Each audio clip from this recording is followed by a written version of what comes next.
Hi అండి, welcome to my channel. నేను మీ మానస. So friends, అందరూ ఎలా ఉన్నారండి? మేమైతే చాలా బాగున్నాము. మీరందరూ కూడా బాగుండాలని మనస్ఫూర్తిగా కోరుకుంటున్నాను. అలాగే ఈరోజు నేను చేయబోయే రెసిపీ వచ్చేసి చికెన్ పకోడీ చేయబోతున్నానండి. సో మా పిల్లలకి ఎంతో ఇష్టమైందనమాట. సో అలాగే చాలా ఈజీగా, చాలా సింపుల్గా ఎలా చేయాలో నేను చేసి చూపిస్తాను, చూసేయండి. దానికి కావాల్సినవి కూడా రెడీగా పెట్టేసుకున్నాను, సో చూసేయండి. అలాగే చికెన్ పకోడీకి కావాల్సిందండి. చికెన్ అయితే ఒక అర కేజీ చికెన్ తీసుకున్నానండి. ఇలా కొంచెం చిన్న చిన్న పీసెస్గా కట్ చేసుకొని నీట్గా కడిగి పెట్టేసుకున్నానండి. అలాగే కొత్తిమీర, పచ్చిమిర్చి ఇట్లాగా అంటే 2 చీలికలుగా చేసుకున్నాను. అలాగే జీడిపప్పు, కార్న్ఫ్లోర్ అండి 1 స్పూన్, అలాగే మసాలా పొడి, గరం మసాలా, అలాగే బీప్ పిండి అండి, అలాగే నిమ్మరసము, అలాగే అల్లం వెల్లుల్లి పేస్ట్ అండి. స్టార్ట్ చేసేసుకున్నామండి. ఇప్పుడు నిమ్మరసం వేసేస్తున్నాను ముందుగా.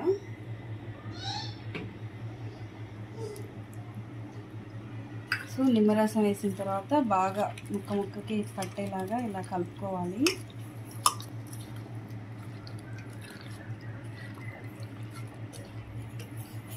స్పూను కార్న్ఫ్లోర్ వేస్తున్నానండి. అలాగే కొంచెం బీప్ పిండి కూడా యాడ్ చేసుకుంటున్నాను.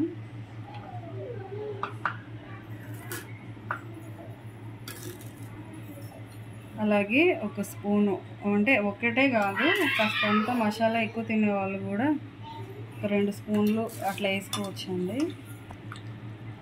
సో ఇప్పుడు అల్లం వెల్లుల్లి పేస్ట్ కూడా యాడ్ చేసుకున్నాం కాబట్టి ఇంకా దీన్ని బాగా కలిపేసుకుందామండి. బాగా ముక్కకి పట్టేలాగా కలపాలన్నమాట. సో అలాగే కొంచెం గరం మసాలా పొడి కూడా యాడ్ చేసుకుందాము సరిపడా.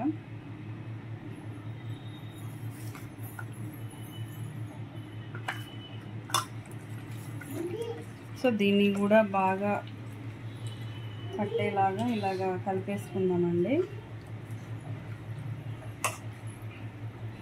అలాగే ఇప్పుడు సరిపడా కారం, సాల్ట్ కూడా యాడ్ చేసుకుందామండి. అలాగే 2 టేబుల్ స్పూన్ల కారం అయితే యాడ్ చేసుకుంటున్నాను.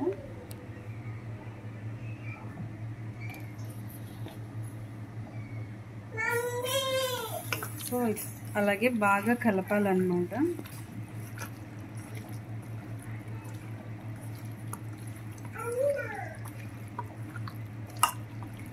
నెక్స్ట్ సాల్ట్ అండి.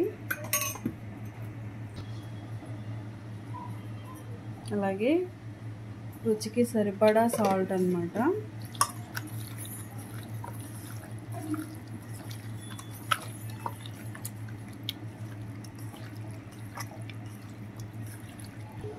అలాగే కొత్తిమీర కూడా అండి. అలాగే పచ్చిమిర్చి,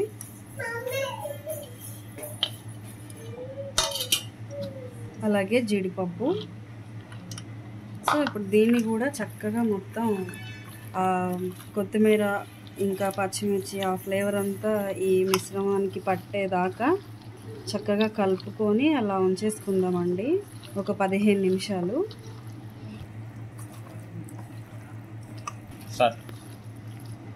చక్కగా కలిపేసుకున్నాం కాబట్టి ఒక హాఫ్ అన్ అవర్ ఇలా పక్కన పెట్టేసుకుందామండి. కొంచెం నానితే అది మొత్తం చక్కగా పడుతుంది అనమాట. చికెన్కి మంచి టేస్ట్ అయితే వస్తుంది.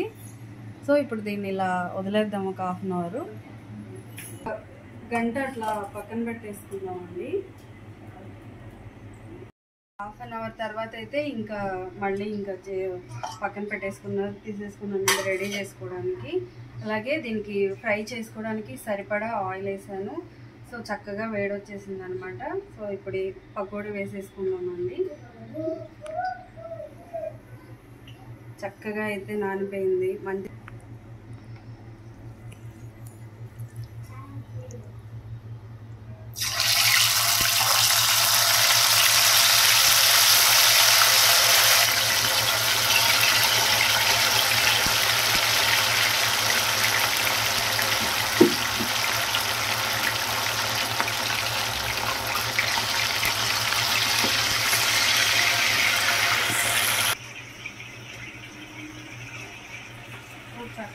ఇప్పుడు బాగా ఫ్రై చేసుకుంటే బాగా క్రిస్పీగా ఉంటుందండి పకోడీ, చాలా బాగుంటుంది.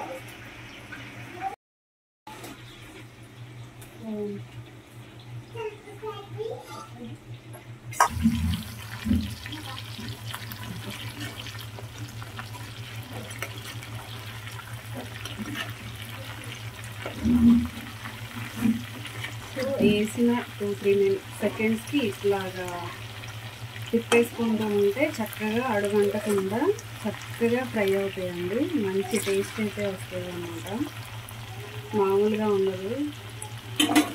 ఇంకా బయట తెచ్చుకునే దానికంటే కూడా మనం ఇంట్లో ఇలా చేసుకుంటే చాలా సింపుల్గా ఉన్న వాటితోటి చాలా అంటే చాలా మంచి టేస్ట్ వస్తుంది అన్నమాట. పిల్లలైతే చాలా ఇష్టంగా తింటారు. అయిపోవచ్చిందండి, చూసారు కదా చక్కగా ఫ్రై అవుతుంది. ఇంకొక 5 మినిట్స్ అయితే చక్కగా డీప్ ఫ్రై అయిపోద్ది, లోపల కూడా చక్కగా ఉడికిపోద్దండి. చికెన్ తింటుంటే మామూలుగా టేస్ట్ ఉండదు, చాలా మంచి టేస్ట్ అయితే వస్తుందండి. ఇంకా దీంట్లో దీన్నైతే ఇంకా రసము, పప్పుచారు ఇట్లా వీటిల్లో కూడా నంచుకొని తినేయచ్చండి. పిల్లలకి అలా పెడితే భలే తినేస్తారండి ఇష్టంగా. సో చూసారు కదండి చక్కగా ఎంత బాగా వచ్చినాయో, చూస్తుంటే ఇప్పుడే తినాలనిపిస్తుంది కదా. సో మంచి టేస్ట్ అయితే ఉంటుంది అనమాట. సో చూసారు కదండి చికెన్ పకోడీ అయితే రెడీ అయిపోయింది. సో చాలా చక్కగా వచ్చిందండి, ఇలా సింపుల్గా చేసేసుకోవచ్చు. సో ఆ మసాలా ఈ మసాలా ఇలా కాకుండా గరం మసాలా వేసేసుకొని అల్లం వెల్లుల్లి పేస్ట్ తోటి చక్కగా ఇలా నీట్గా చేసేసుకోవచ్చు అండి. ఈ మిర్చి అయితే ముందుగానే కొంచెం వేగిన వెంటనే తీసి పక్కన పెట్టేసుకున్నానండి, ఎందుకంటే దాంతోపాటు మళ్ళీ డీప్ ఫ్రై అయిపోతే అది మాడిపోతుంది కాబట్టి. సో ఇదండి చక్కగా ఇవి జీడిపప్పు చూసారా ఎంత చక్కగా వేగిపోయిందో. సో అలాగే ఇప్పుడు దీన్ని టేస్ట్ చేసి చెప్తాను.